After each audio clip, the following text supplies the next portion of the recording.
Hey there, truth addict. Get ready, because today we're rolling out the truth steamroller, an hour of busting lies they sold you as universal laws. We're going to take a walk through space, history, biology, film, and even the secrets of your own body. These are things we all repeat at dinner, but when you start scratching the surface, they just fall apart on their own. Stick around until the end. Hit subscribe on LieLab and let's get started, because this is about to get spicy. You've heard it 1,000 times. You throw a live lobster into boiling water, and it lets out a sharp shriek, as if it's screaming in pain, calling for help. Chilling, but false. The lobster doesn't scream for a very simple reason. It has no vocal cords and no lungs, so it's physically incapable of making a single sound. That whistle that chills your blood is steam and hot air escaping under pressure through the tiny gaps in its shell as the heat pushes it out, just like the whistle of a kettle boiling. It doesn't come out of its mouth, it comes out of its shell. The lobster dies pretty quickly in boiling water, though exactly how long it takes is still debated. Whether it suffers or not in the meantime is something scientists still argue about, but the scream doesn't exist. It's pure physics. It doesn't scream. It whistles like a kettle forgotten on the stove. What sounds like a scream to you is its shell letting out steam. You took a good hit to the head, and someone with an expert look on their face orders you not to fall asleep no matter what, that if you close your eyes, you might slip into a coma and never wake up. Scary, but it's old and mistaken advice. That idea comes from a time when doctors didn't have CT scans or MRIs, so keeping the person awake was the only way to watch for them getting worse. Today, we know that sleeping after a blow to the head doesn't send you into a coma, and that rest actually helps the brain repair itself. The important thing isn't fighting off sleep, it's making sure someone keeps an eye out for warning signs, like repeated vomiting, serious confusion, or trouble waking you up. If something seems off, get to a doctor right away. If you're alert and talking normally, sleep is exactly what your head needs. Sleep isn't the enemy after a blow to the head. The enemy is not keeping watch, not closing your eyes. You board the plane. They ask you to switch to airplane mode, and you're convinced that if you leave it on, you could bring the whole aircraft down. Relax. That's not how it works. There isn't a single confirmed airplane crash ever caused by a phone left on. Airplane mode is a precaution, mainly so phones don't make annoying noise in the pilot's headsets and don't overload ground antennas searching for signal at full blast. But the plane's electronics are shielded and built to withstand plenty of interference. If a single forgotten phone could bring down a plane, they wouldn't let you board with one in your pocket at all. They ask for it out of thoroughness and just in case, not because your phone is a weapon. The plane doesn't go down because of a text message. It crashes far less often than your fear thinks it does. You've surely heard that if you have a gold piece of jewelry and toss it onto the stove, it melts into liquid instantly, like butter on contact. You picture a thief melting down a ring in a second flat. Movie lie. Gold has an extremely high melting point. It reaches 1947 degrees Fahrenheit. Your kitchen stove flame, even a powerful one, barely reaches about 1650 degrees Fahrenheit at its hottest. If you throw your wedding band into the fire, all you'll manage to do is coat it in soot and burn your skin if you try to grab it, but the piece of jewelry is going to stay right there, intact and solid. You need an industrial torch or a special smelting furnace to get the metal to go from solid to liquid. It's not butter. It's a noble metal that needs a level of heat your kitchen is never going to be able to give it. You were told 1,000 times that the Great Wall of China is the only human-made structure visible from space, even from the moon. Complete lie. The wall is extremely long, yes, thousands of miles, but it's narrow, only a few yards wide, and it's the same color as the terrain around it. Asking an astronaut to make it out from orbit is like asking you to spot a single cat hair 2 blocks away. Astronauts themselves have clarified this over and over. They don't see it with the naked eye. What you can see, on the other hand, are city lights at night, highways, airports. The story about the wall has been circulating since long before rockets even existed, which already tells you everything. They built it huge lengthwise, not widthwise. To be visible from above, it was missing mileage in the wrong direction. You've got this one nailed down, Tarzan pounding his chest and saying that famous line. Me, Tarzan, you, Jane, we all imitate it. And he never said it. In the original 1932 film, the closest thing is a scene where the character points to his chest, saying his name, and then points to her. But he never says that neatly packaged phrase everyone repeats. The tidy version came later, in jokes, in parodies, in pop culture that polished it until it became an official quote. It's the same thing that happened with so many movie lines nobody ever actually said exactly like that. We repeat the version improved by word of mouth, not the real one. Collective memory is one heck of a screenwriter. It wrote Tarzan a line he never actually signed off on. You assume air flows evenly through both nostrils at the same time, like two identical open faucets. And that's not how it works. Your nose has something called a nasal cycle, where one nostril does more of the work for a few hours and then they switch. While one is more open and doing the heavy lifting, the other gets a bit congested and rests, thanks to tissues that swell and shrink with blood flow. That's why a lot of the time, especially lying down, you feel like you're breathing more through one side. You're not sick, you're just on shift. Your nose runs a rotating schedule, one nostril on duty and the other on a break. You breathe one side at a time, even if you never notice. Your nose runs on rotating shifts. Your uncle swears the cars of the past were tanks, all steel, and that you'd walk away unscathed from a crash, while today's cars are made of tin and crumple to nothing. It's actually the opposite. Just because an old car ends up less dented doesn't mean you come out better off. In a crash, all that energy has to go somewhere. In old, rigid cars, that energy went straight into the passengers' bodies. Modern cars are designed to deform on purpose in certain areas, the so-called crumple zones, which collapse and absorb the impact so the cabin and you come out intact. That's why the new car ends up looking like a crushed accordion while the people inside walk away. Hard steel punishes the passenger, crumpling tin saves your life. The car getting wrecked is exactly the plan. The movie image is brutal. One drop of blood falls into the ocean, and the shark detects it from miles away and comes in like a guided missile. Total exaggeration. Sharks do have an excellent sense of smell. That part's true. They can detect certain substances at very low concentrations. But talking about a single drop from miles away is science fiction. For a shark to smell something, those molecules have to travel through ocean currents all the way to its nose, and that takes time and depends on how the sea is moving.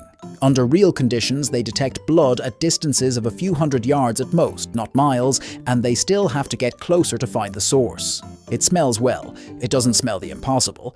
The shark isn't a remote-controlled bloodhound. It's a good sniffer in its own neighborhood, nothing more. You were told the epic scene, Galileo forced to deny that the Earth revolves around the sun, and as he stood up, he muttered rebelliously, "And yet it moves." Beautiful.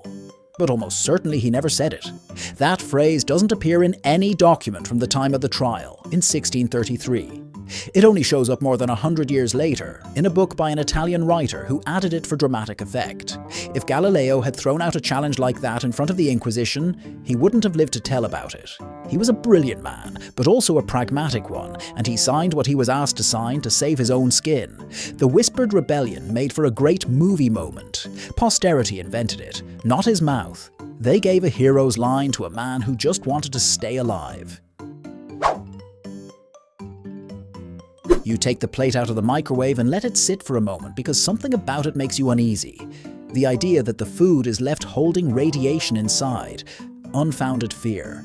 The microwave uses a type of radiation called non-ionizing, which is basically a way of heating by making the water molecules in the food move. It has nothing to do with the dangerous radiation from radioactive materials. The moment the appliance shuts off, there is absolutely nothing left spinning around, not in the plate and not in the oven. The food doesn't become radioactive, and it won't harm you because of that. It's exactly as safe as food heated in a pot, just faster. The microwave heats, it doesn't contaminate. Once it turns off, the process is over. Once it turns off, the process is over. Your plate isn't holding on to anything strange inside. You send a file to the trash, empty it, and breathe easy thinking it's now gone from this world forever. Dangerous mistake.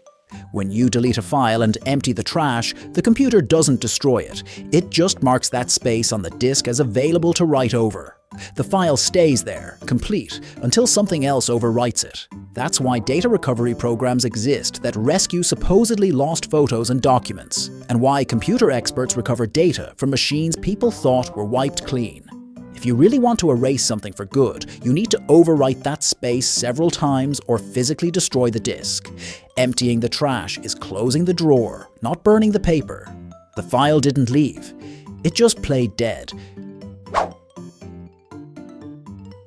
You watched the documentary, the snake swallowing something twice the size of its own head, and the narrator says its jaw dislocates or comes unhinged to do it. Badly explained. The snake doesn't break anything or pop anything out of place. That would mean getting injured with every meal. What it has is a spectacular anatomy. Its lower jaw is split into two halves connected up front by a stretchy ligament that expands like a rubber band, and it also has an extra, very flexible bone connecting the jaw to the skull that gives it an enormous range of motion. Everything moves, nothing dislocates. It opens its mouth in a way that seems impossible to us, but it's perfectly built for exactly that. It doesn't come apart. It has hinges where you have fixed bones. The moon rises over the horizon, huge, orange, imposing, and you swear it's closer or bigger than when it's high in the sky. Pure illusion.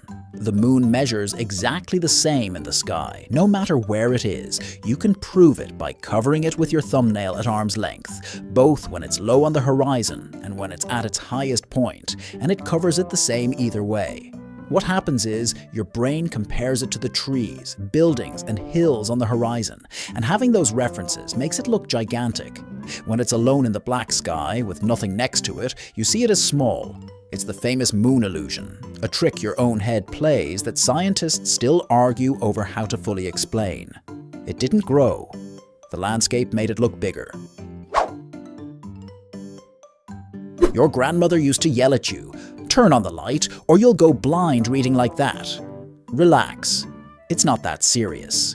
Reading in low light tires your eyes, can give you a headache, dries them out because you blink less, but it doesn't cause any permanent damage or ruin your prescription.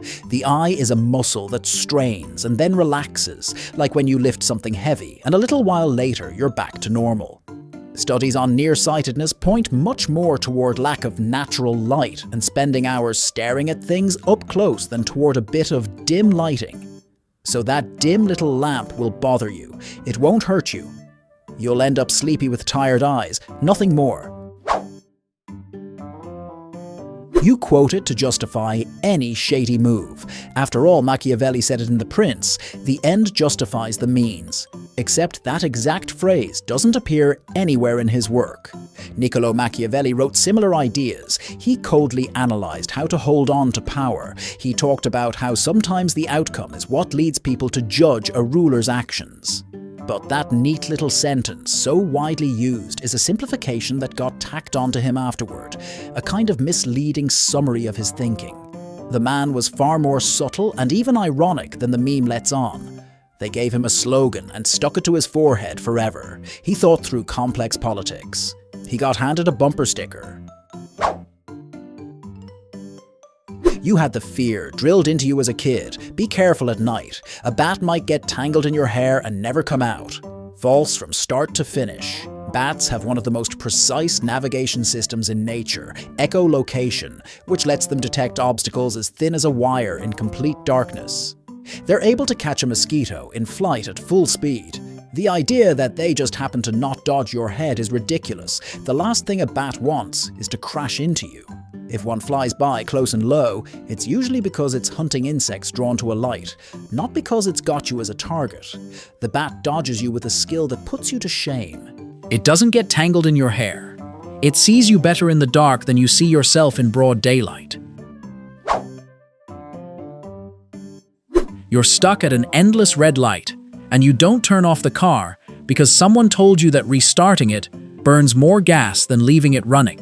False for modern cars. Starting a current fuel-injected engine burns just a tiny bit, the equivalent of a few seconds of idling. If the stop is going to last more than 10 or 15 seconds, you're better off turning it off, because an engine running while you're not moving an inch burns fuel like crazy without getting you anywhere. That's exactly why new cars come with the system that automatically shuts off and restarts the engine at every light, the famous start-stop system. They didn't put it there to wear out your starter, they put it there to save fuel. An idling engine still drinks gas. Turned off, it drinks nothing. You say Turkey and Istanbul instantly comes to mind, that huge city straddling 2 continents, and you assume it's the capital without a doubt. Wrong. The capital of Turkey is Ankara, an inland city many people wouldn't be able to point to on a map.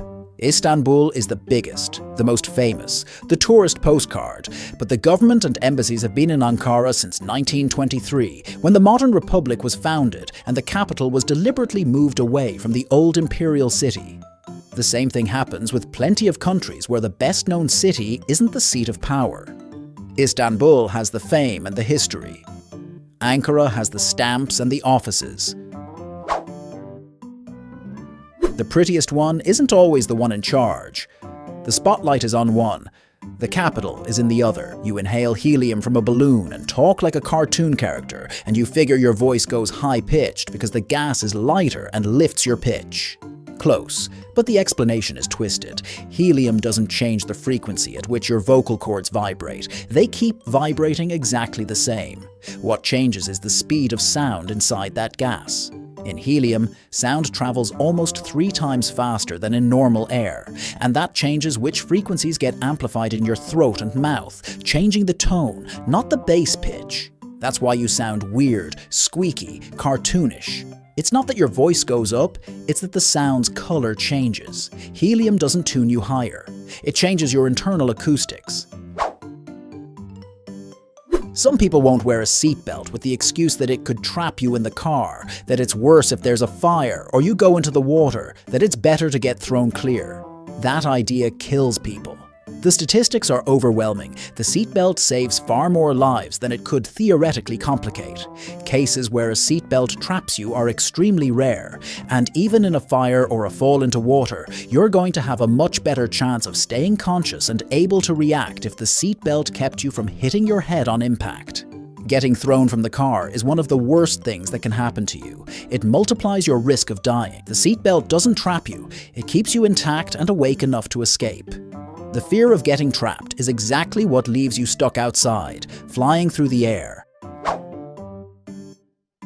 Out in the countryside, they'll tell you a sacred truth. If you see cows lying down in the pasture, watch out.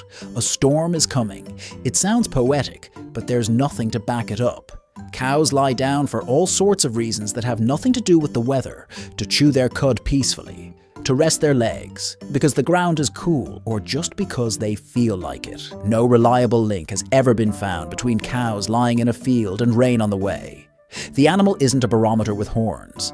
If they happen to lie down and it rains afterward, you remember it and build the story. The 1,000 times they lay down and the sun came out anyway, you don't count those. It's the same trick your mind plays, seeing patterns where there aren't any. The cow rests when it feels like it, not when the sky gives it a heads up.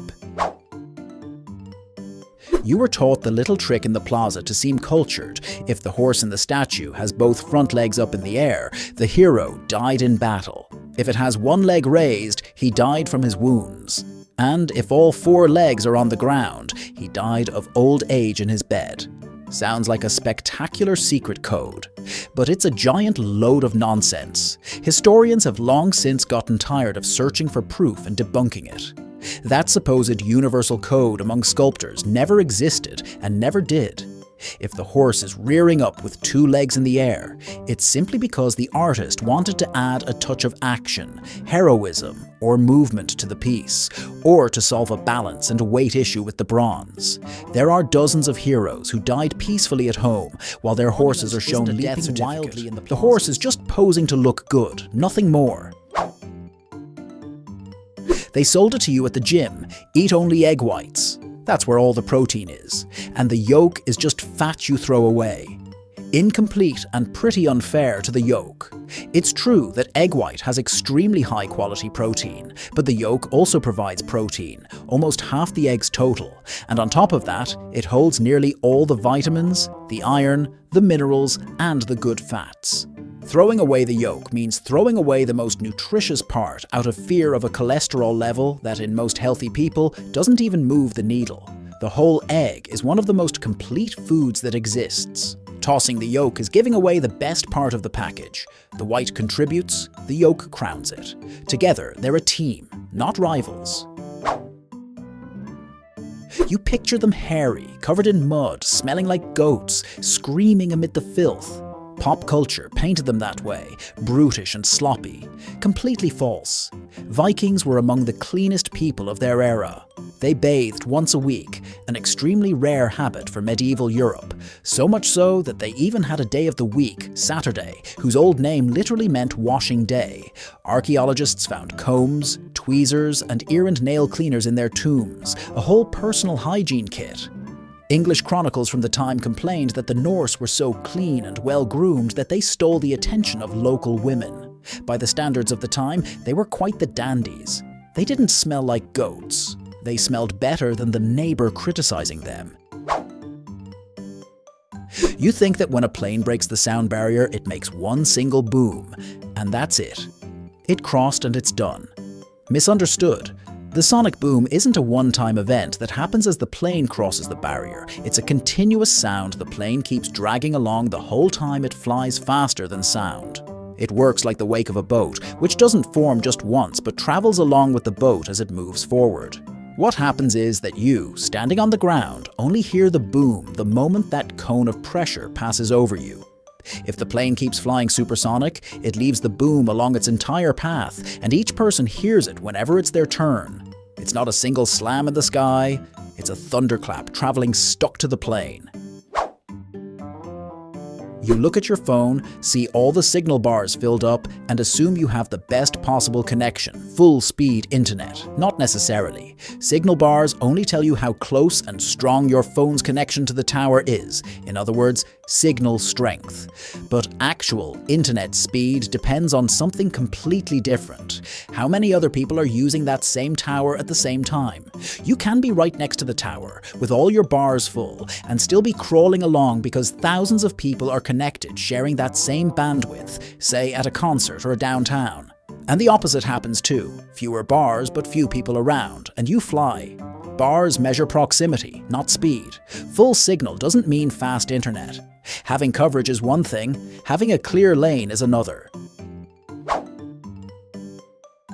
You picture the pyramids of Egypt and see them the way they look today, stepped, made of rough, sand-colored stone, worn down by time. But that's not how the Egyptians saw them. Originally, the Great Pyramid was covered on the outside with a casing of polished white limestone, which made it shine under the sun like a giant mirror. From a distance, it must have looked like a mountain of light. Over the centuries, that smooth outer casing was looted and used to build other things in Cairo, leaving exposed the stepped core we know today. So the image we have is of an undressed pyramid, not the original. It wasn't born rough and dull, it was born dazzling and wrapped in white. What you see today is the skeleton, not the skin.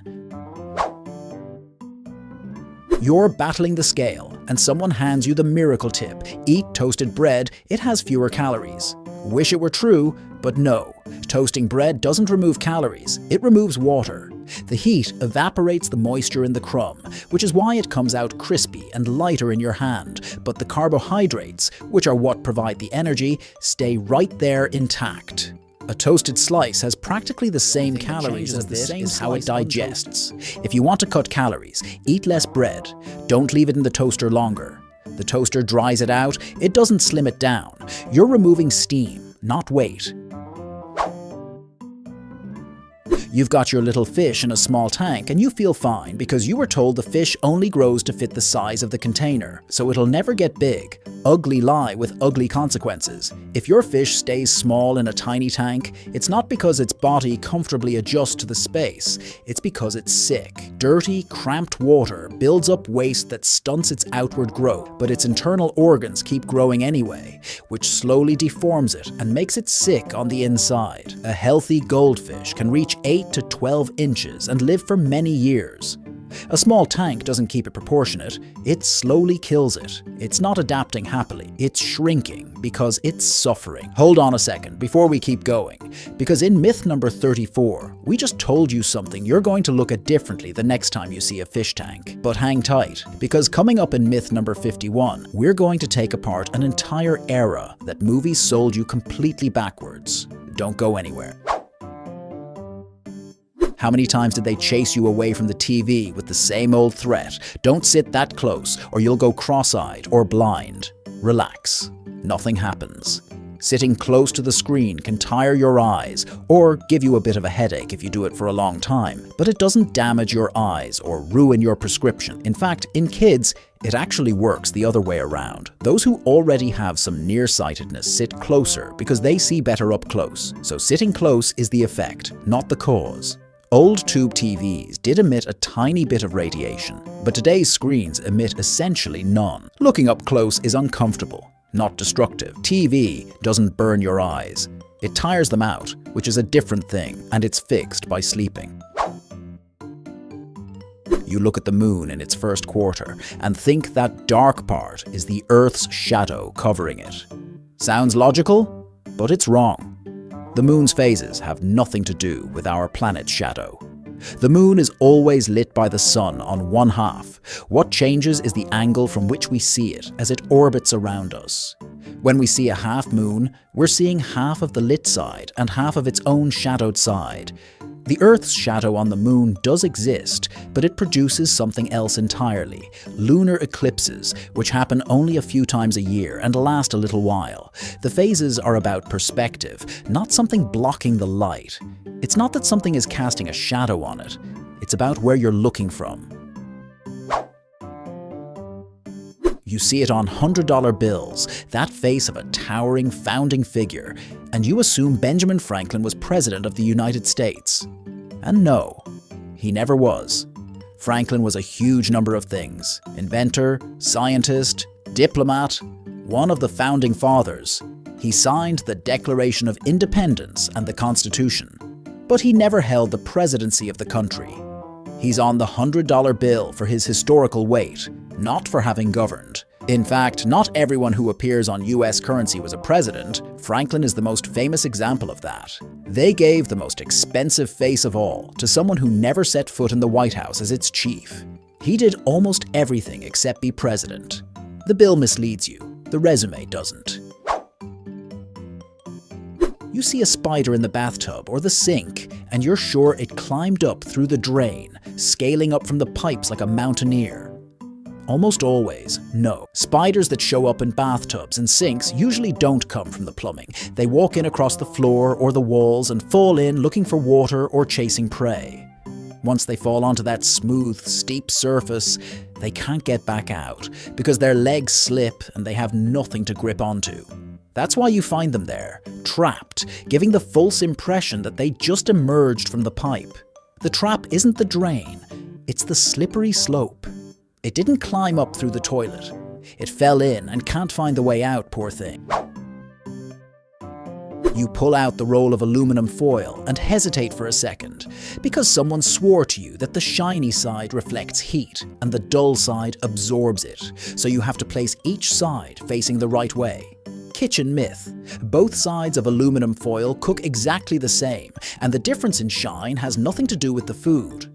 What happens is that aluminum is made by pressing the metal between rollers until it's paper thin, and in the final pass, two sheets go through together so they don't tear. The side that touches the polished roller comes out shiny, and the side that rubs against the other manufacturing process. Nothing more. The difference in reflectivity between one side and the other is so tiny that your oven doesn't even notice. Wrap your potato with whichever side you want. The result is the same. There's no good side or bad side. There's a manufacturing mark that changes neither the taste nor the cooking. The moment your nose starts running, you rush to chug gallons of orange juice and pop vitamin C pills, because that's going to nip the cold right in the bud. Spoiler, it doesn't work that way. Loading up on huge amounts of vitamin C once you're already sick barely changes anything. It doesn't cure you or meaningfully shorten the cold. This idea became popular thanks to a famous scientist who championed it fervently decades ago, but later studies didn't back him up.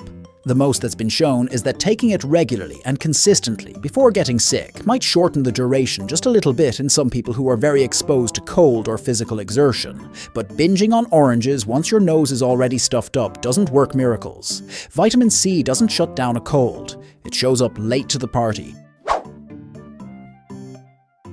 You were told the tragic story. The genius Mozart died dirt poor, abandoned, tossed into a mass grave with other anonymous corpses.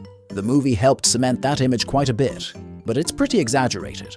Mozart earned very well in his best years. He was one of the highest paid musicians in Vienna. The problem was he spent wildly and went through periods of debt. When he died at 35, he wasn't in complete ruin.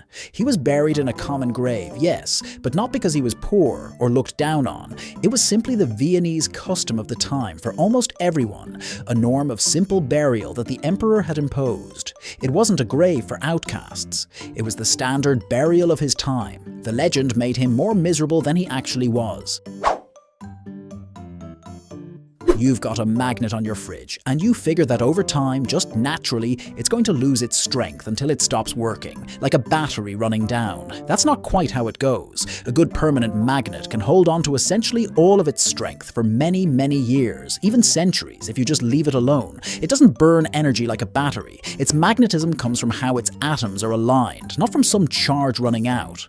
What can actually weaken a magnet is hitting it hard repeatedly, heating it to very high temperatures, or exposing it to another strong, opposing magnetic field. But sitting quietly on the fridge, it doesn't wear out. The magnet doesn't run out of battery. It loses strength from mistreatment, not from the simple passage of time. Leave it alone, and it'll outlast you.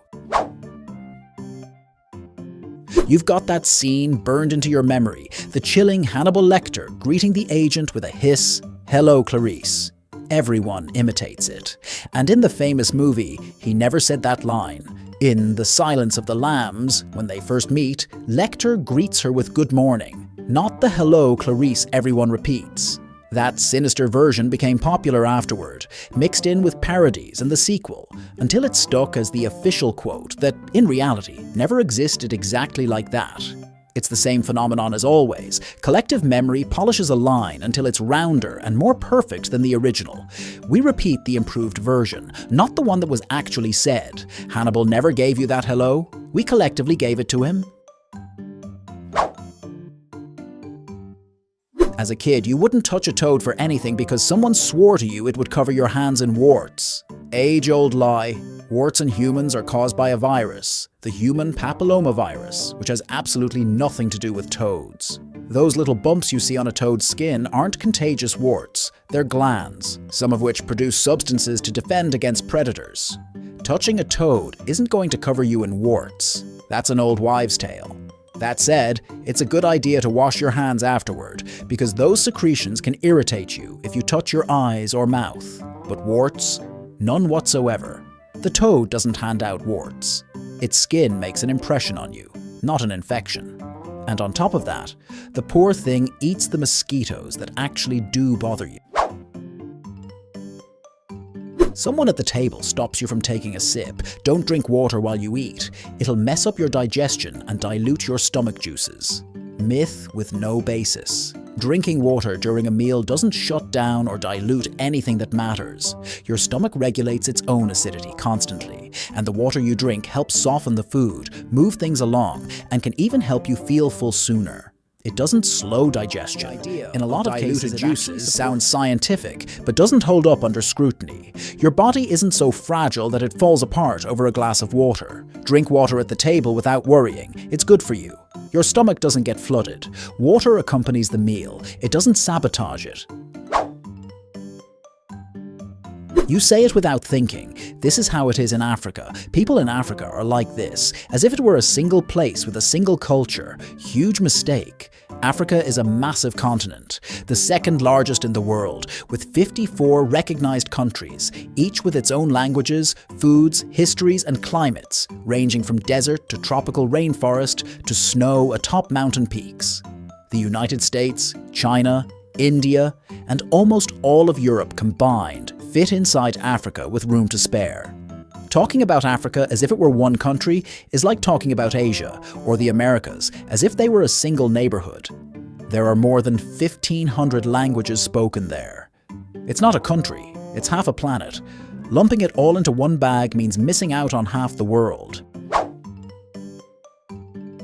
Some people get up early to fill up on gas in the cool morning air because they say the cold makes the fuel denser, so you get more for every gallon. Textbook myth, and pretty much useless in practice. There's a tiny bit of real physics in the idea. Liquids do contract slightly with cold and expand with heat. So in theory, a gallon at dawn would technically have a hair more mass. But gasoline is stored in underground tanks, where the temperature stays nearly constant all day, regardless of what's happening up top. Whatever difference you might manage to gain is so ridiculously small, it doesn't even cover the coffee for getting up early. Fill up whenever you feel like it. The underground tank doesn't notice your early wake-up. The savings are so tiny, they basically don't exist. In every cartoon, the whale shoots a jet of water up top like a plaza fountain. Cute, but it's not water. What shoots out when a whale surfaces to breathe is air. The hot, moist air from its lungs bursting out under pressure through the blowhole. When it hits the cold air outside, that vapor condenses and forms the white cloud that looks like water, just like when you breathe out visible breath on a freezing morning. It can carry along some mucus and seawater that was sitting nearby, but the bulk of it is exhalation, not a fountain. The whale isn't pumping water, it's exhaling hard after holding its breath underwater for minutes. It's a giant sigh, not a hose. What you're seeing is its breath drawn out in the air. You have this optimistic idea that the body heals everything, and that if you wear down your tooth enamel a little, it'll regrow on its own over time. Sorry to burst your bubble, but no. Tooth enamel is the hardest tissue in your body, harder than bone, but it has one huge downside. It has no living cells to repair it. Once it wears down or breaks, it never grows back. Bone fuses, skin scars over, but enamel doesn't. That's why it's so important to take care of it, because what you lose there, you lose forever. And that's why the dentist fills your cavities with materials, since the tooth isn't going to fill itself in. Enamel is extremely hard, but it doesn't renew itself. What wears away stays worn away. You look up at Orion or the Southern Cross and think that the stars forming that shape are all clustered together up there, bunched up like a bundle. Huge illusion caused by distance. The stars in a constellation are almost never actually near each other. They only appear aligned from our point of view here on Earth. One might be 100 light years away, and the one right next to it in the drawing could be 500 or 1,000 light years away, much farther, with no relation between them at all. It's like looking at two streetlights, one a block away and the other 6 miles off, and because they're in the same line of sight, you think they're right next to each other. Constellations are flat drawings our minds build over a sky with enormous depth. They're not neighbours. They just happen to line up along your line of sight, separated by vast gulfs. Every time you're defending freedom of speech, you pull out the Voltaire quote, "I disapprove of what you say, but I will defend to the death your right to say it." Beautiful line. Too bad Voltaire never wrote it.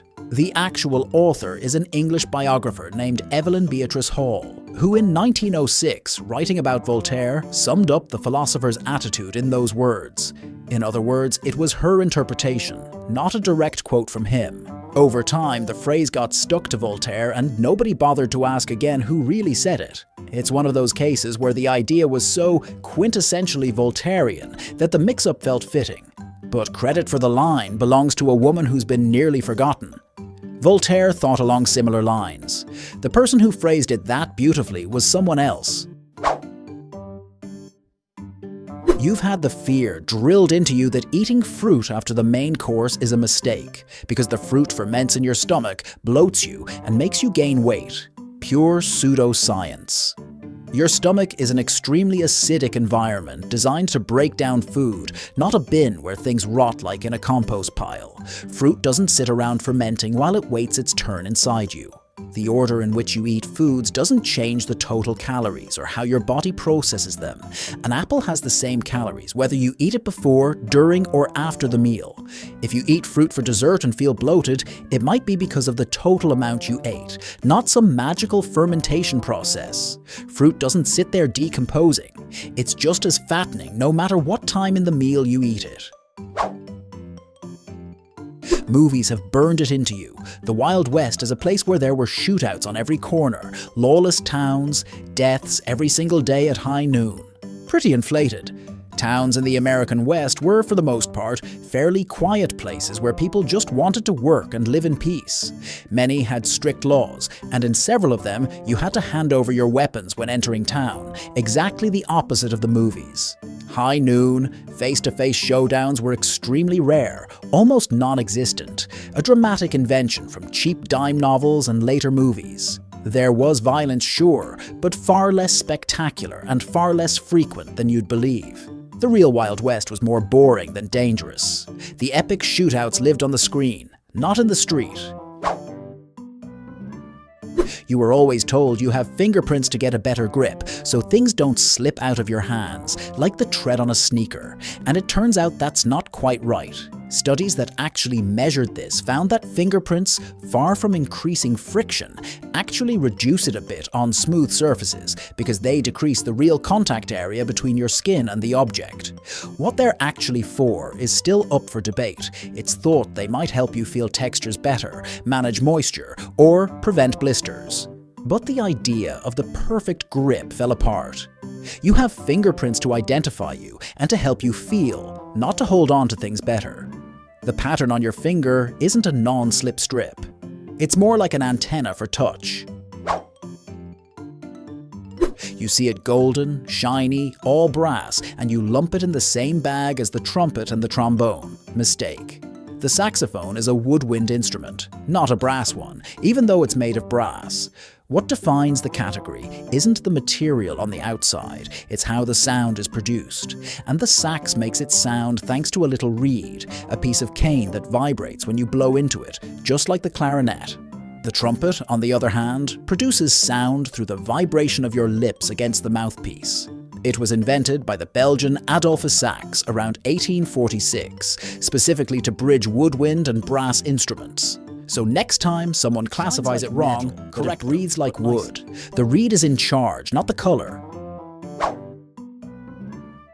All your life, the image has been the same. The sun comes up and the rooster crows, like an alarm clock with feathers that goes off exactly once a day. Fairly big half-truth. The rooster does have an internal clock that makes it crow loudly near sunrise. That part is real. It anticipates the sunrise rather than reacting to it.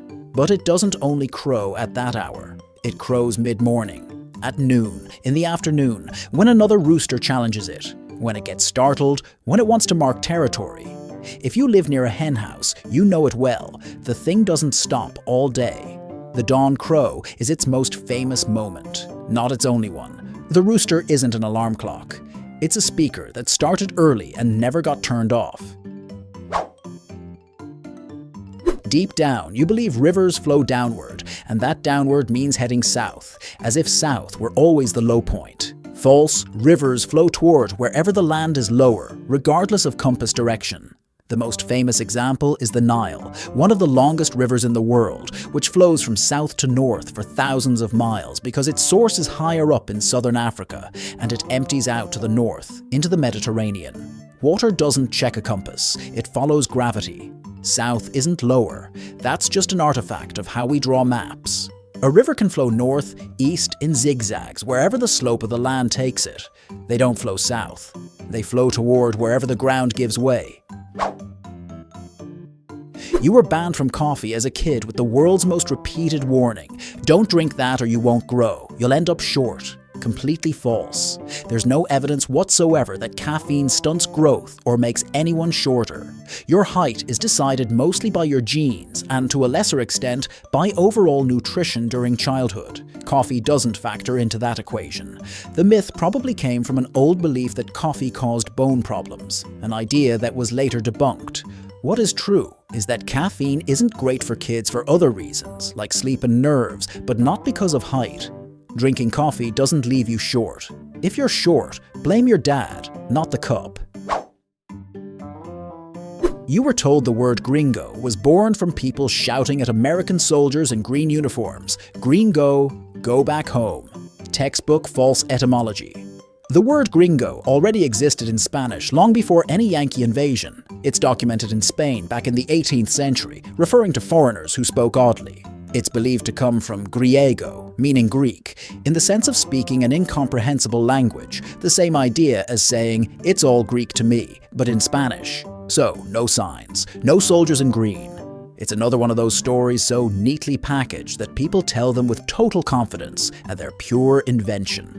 Gringo wasn't born at a protest. It was born from not understanding a single word the outsider was saying. You learned it as sacred law. The sun rises in the east and sets in the west. Fixed, the same every single day. Incomplete. The sun only rises exactly in the east and sets exactly in the west 2 days a year, at the equinoxes. The rest of the year it comes up shifted toward the northeast or southeast, and sets shifted the other way, depending on the season. That's why in summer it rises much earlier, and from a different point than in winter. If you marked on the horizon where it appeared each morning, you'd see it slowly swinging back and forth over the course of the year like a slow pendulum. East is just an average. The sun doesn't always rise in the exact same spot, it drifts back and forth with the seasons. You know that famous painting. The stern man with the pitchfork and the woman beside him, standing in front of the little house, and you've always assumed they're husband and wife, a farming couple. It's called American Gothic, and they're not a couple. Painter Grant Wood used his own sister and his dentist as models, and his intention was to portray a father with his daughter, not a married couple. The idea that they were a couple came from the public, who saw a man and a woman together and jumped to the most obvious conclusion. The painter himself had to clarify it several times. It's one of the most reproduced and parodied paintings in history, and almost everyone reads it wrong. It's not romantic love. It's a father, his daughter, and a stern-looking pitchfork.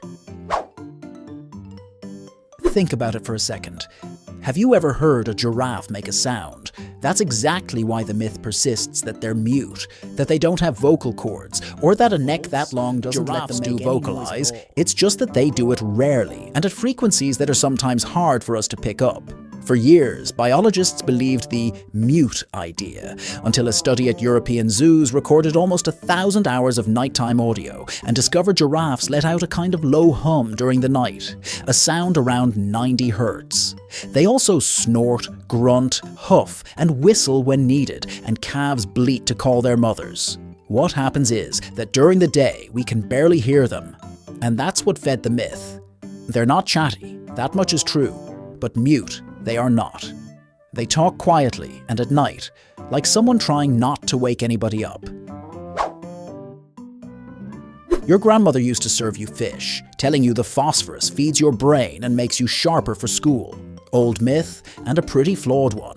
Fish is a great food. It has quality protein and omega-3 fats that really do help the brain in the long run. But the idea of phosphorus as some kind of intelligence fuel is nonsense that goes back to the 19th century, when people believed the brain ran on phosphorus. The brain does have phosphorus, sure, but so do your bones and a bunch of other everyday foods. Eating fish doesn't raise your IQ overnight. Eat it because it's tasty and healthy, not because it's going to turn you into a genius. Fish nourishes, it doesn't illuminate. The instant intelligence idea is a kitchen tale. You were told it as a fun fact that the English word news comes from the initials of the cardinal directions, north, east, west, south, because news arrives from every direction. Beautiful and completely false. News is simply the plural of new things, the latest happenings. Nothing to do with compass points. It's another one of those invented etymologies that sound so tidy, people repeat them at dinner parties, looking terribly clever. Language rarely works by assembling such neat acronyms. That's almost always a sign of a made-up story. News is the new stuff. No compass involved. If an explanation for a word is too clean and symmetrical, be suspicious. News is novelties, not the four directions. It sounds logical. Bigger brain must mean more intelligence, so the animal with the heaviest brain should be the smartest of all. And that's not how it works. If pure size ruled, whales and elephants with brains far bigger than ours would leave us in the dust. What matters isn't the absolute size, but things like the number and density of neurons, how the brain is organized, and the ratio of brain to body size. The human brain has a particular density and structure that make it so capable, not its weight. Among healthy people, moreover, there's no link between having a bigger head and being smarter. Intelligence isn't weighed in pounds. A big brain is no guarantee of anything. What counts is how it's built inside, not how much it weighs. The phrase is famous. An elephant never forgets. It has a perfect, eternal memory. Sounds beautiful, but it's a big exaggeration. Elephants really do have excellent memories. Among the best in the animal kingdom, they remember water routes over years, recognize other elephants and even people after long periods, and matriarchs store key information for the herd's survival. But going from that to never forgetting a single thing is a huge leap. Like any brain, an elephant's brain forgets things, prioritizes the myth of impossible forgetting. They remember a lot, they don't remember everything. The elephant has a great memory, not a flawless recorder. They took a real fact and turned it into a legend. You put Mozart next to your balcony plant, convinced that classical music will make it grow stronger and happier than the neighbors. Nice gesture, but the plant has no idea Mozart exists. Plants don't have ears or a nervous system to appreciate a melody. The few serious experiments done on this found no real effect of music itself on growth. If it ever seemed to work in some case, the most likely explanation is that the person playing the music was also watering better, paying closer attention, and taking better care of that plant overall. In other words, what helps is the care expressed through good maintenance, not the notes. The plant grows with light, water, and good soil, not symphonies. Don't play it music. Give it dedication. That's something it actually understands.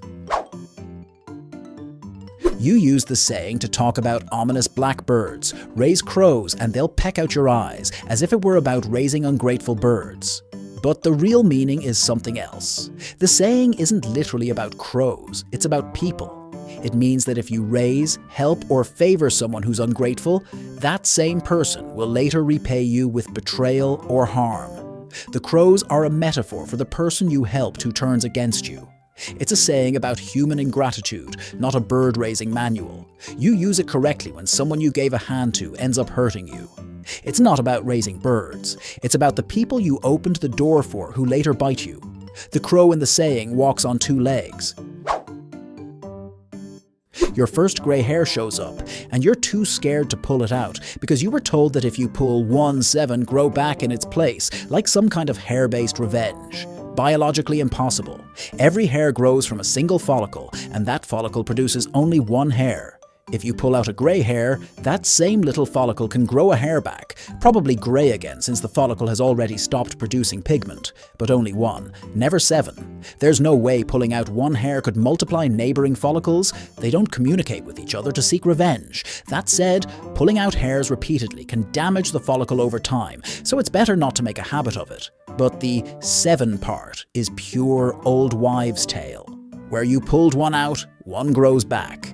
Grey hairs don't multiply out of spite. You quote it as if it were from Don Quixote, the one about the dog's bark, Sancho, a sign that we're moving forward, to say that when people criticize you, it's because you're making progress. Great line. Too bad Cervantes never wrote it. That quote doesn't appear anywhere in Don Quixote, even though everyone attributes it to it. Its origin is actually much more modern and murky. It's been linked to a much later German poem and similar phrases that mutated over time until taking that neat, chivalric-sounding form. But from Don Quixote, nothing. It's one of the most repeated fake quotes in Spanish, said with total confidence by people who swear they read it. Cervantes wrote an enormous amount, but that gem isn't his. The dogs in that saying bark in a different book.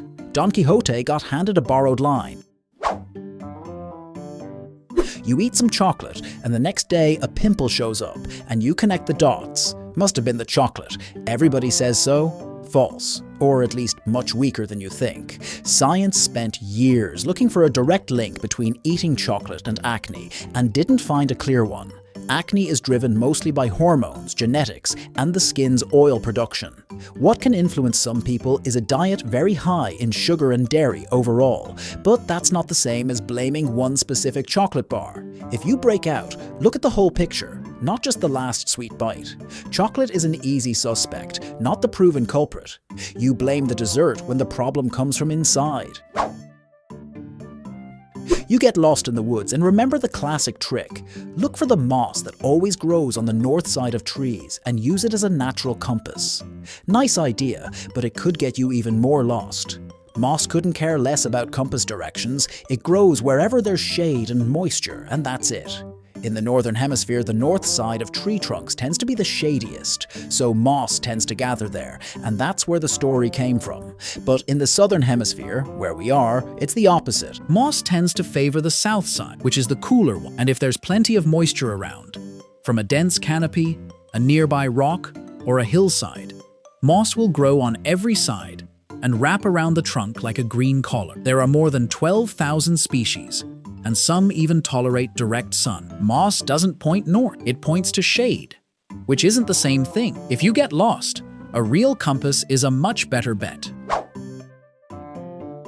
You think of Brazil and Rio comes to mind, Christ the Redeemer, the beaches, carnival, and you assume it's the capital without even thinking twice. Classic mistake. The capital of Brazil is Brasilia, a city built almost from scratch in the center of the country, and inaugurated in 1960, specifically to move power away from the coast and develop the interior. Rio was the capital for a long time, which is why it stuck in people's minds. But it handed off that role more than 60 years ago. Brasilia is a city planned from zero, with a futuristic design when seen from above, and that's where the government and embassies are located. Rio has the worldwide fame. Brasilia has the power. The postcard is in one city.